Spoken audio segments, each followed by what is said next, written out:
Hi everyone. Right, I'm not too sure whether you'll be able to see this properly, but on a couple of these faces, I've done some of the model, the moulds that I bought today, or that arrived today.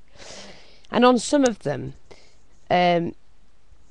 what happened was you got air holes in them. And I'm just filling those in, so don't panic if you find any of those, because do you remember this, which was the deep gap filler?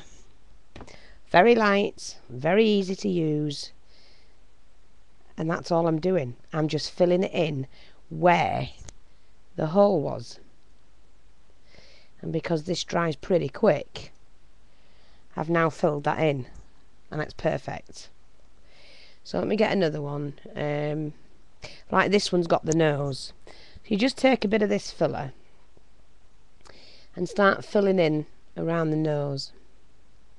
I mean, obviously it has to dry. Well, actually it doesn't have to dry, you can actually use it while it's wet. So you just need to shape it basically. And just put a little bit on your finger and then mould it in.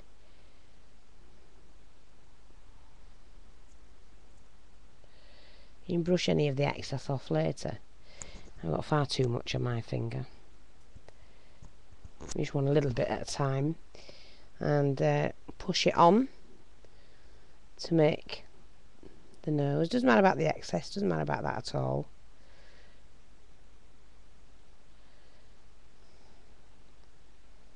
It's just a case of reshaping the nose.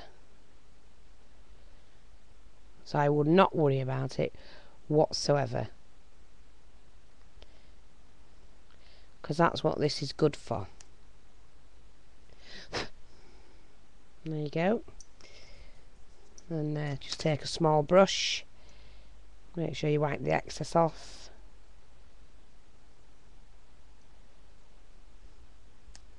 And there you go, finish the nose. Easy as that. Again, with the one I had before, I've just noticed that that nose was also very similar damaged. So just press it in. And then you can use the brush to sweep off the bits you don't need. Pushing the nose back in.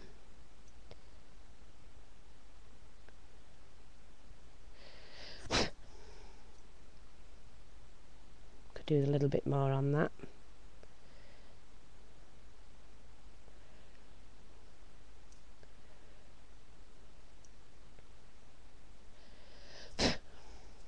That's fine. What else was there? It wasn't that nose was also missing. So all I'm going to do is just take a little bit out and press it into the mould, because you can brush away what you don't need. And that's what I'm doing. Sorry if you can't see me, but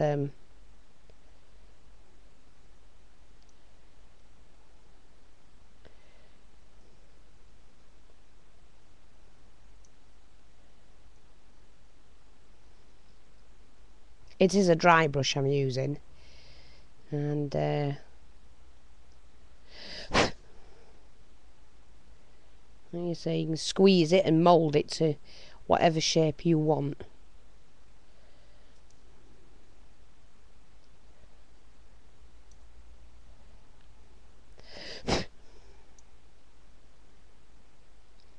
And use the brush to wipe the excess off that you don't need.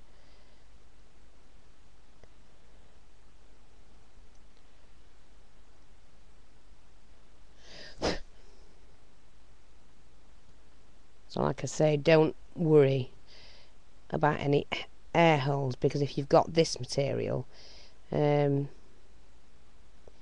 can use the brush, you see, to brush it back into shape. And there you go. I've now fixed that nose.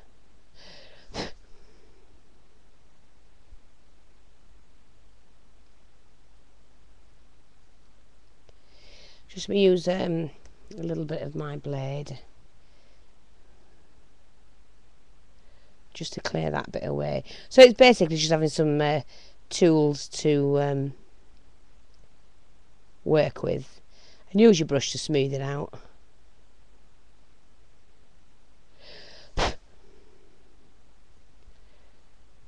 Like you say, use your fingers as well to get the basic shape of the nose.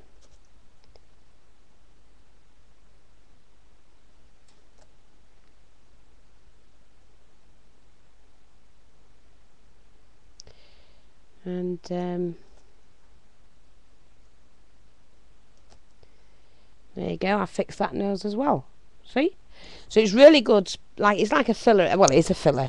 It is really good. There's another one there that needs a nose doing, but I'll do that one later. What I'm going to show you now is painting some of these. And unfortunately, I was a silly twit, and when I went to do the bird, I knocked the blooming beak off, and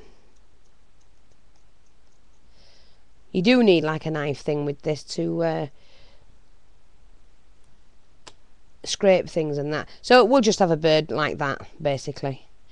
And what I'm going to do with that one is to get a paintbrush, and I'm going to do it with this green because that's what the bird was. Yeah, and what I'm doing is just doing what's on the picture for now to show you. So I'm just going to paint all of it green to start with. Sorry if you can't see. So like I say, I'm just painting all of it green, because what you do is I do a base coat on most things, and then I'll go back in and do the highlighting and things like that. So there's any tiny air holes, you can just paint them in. You're not going to see them when you're finished at all. Another thing is I don't like things that are too perfect, because I think if you've got a little bit of something with it that's not quite right, it gives it a bit of character. I mean, obviously you want it to look like a bird, you know. I actually knocked the wing off this. I've had to glue that back on, but it's glued on. Just used the glossy accents. I did wait until the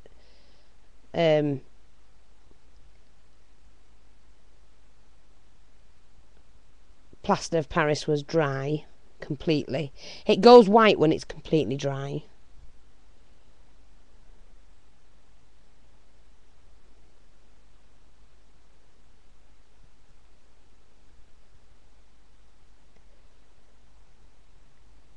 And I am using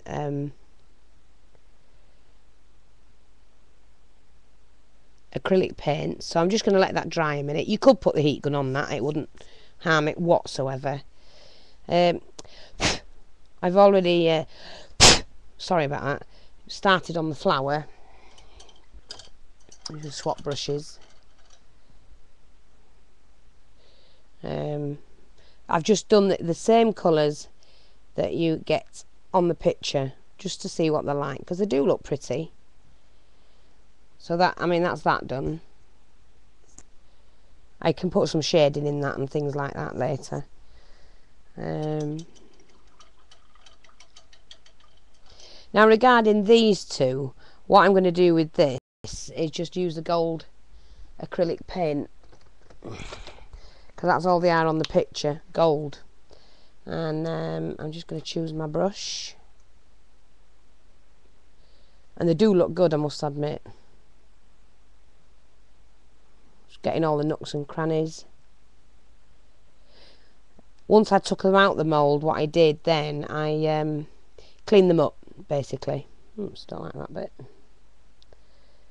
Yeah, just clean them up, shaving the edges and things like that. All I did was I used my sharp knife, because with it being a clay, it's soft.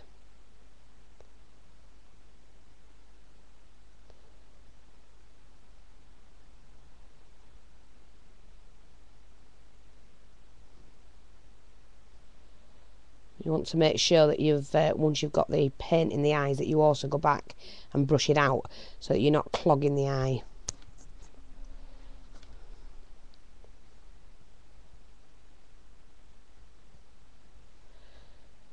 little bit more on here. Make sure you get right in the mouth. I'm sorry if you're not able to see.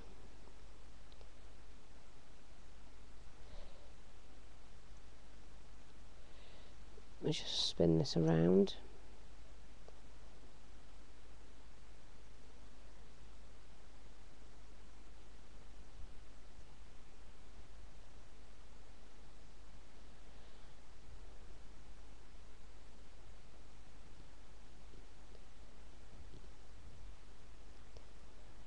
So just go back over it and make sure you've brushed out all the excess paint.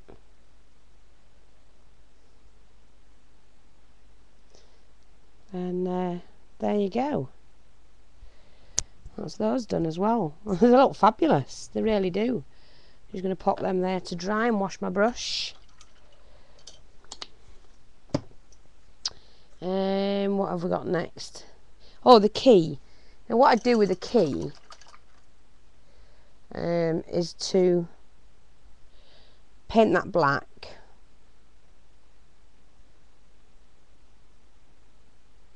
So if you want anything to look metal, paint it black first.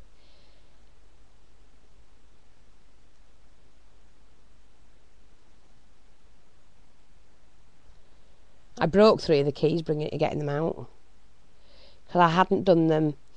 I hadn't left them long enough. I took them out before they dried, to be honest, and I shouldn't have done. But you learn by your mistakes.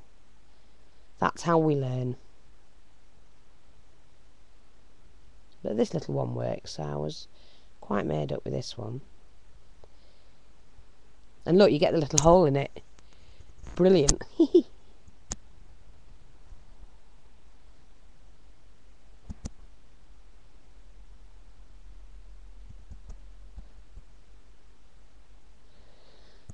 So what I'm going to do with that now is just to leave that, clear a little bit of that space, leave that to dry a minute.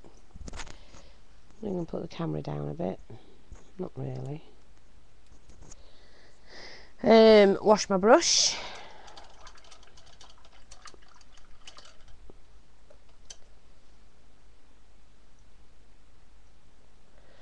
There's the moon. They see the tip of that one's putting back on, so I sort that out. Another owl. I'm going to do a brown owl, I think. Use a chocolate brown, and then I'll show you what I'll do with it after.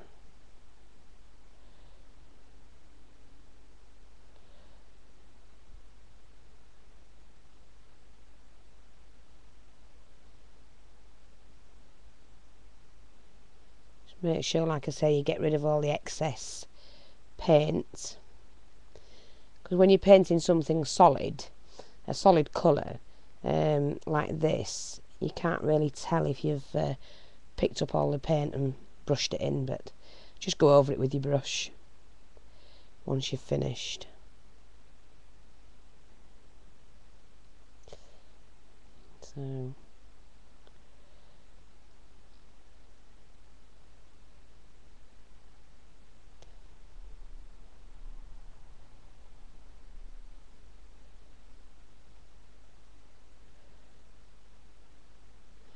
So what I'm going to do is, see, I've nowhere to put it while I'm painting it. But I'm not fussed about it because of what I'm going to do next is you're not going to see anything like that if it's come off a bit. So, fine with that. So leave that there. Now I'm just going to take the heat gun onto some of these. Oh, I can reach it. Oh, I need everything rigged up properly, me. Oh, can't work like this, it's horrendous. Okay. All I'm doing now is just drying them off, basically.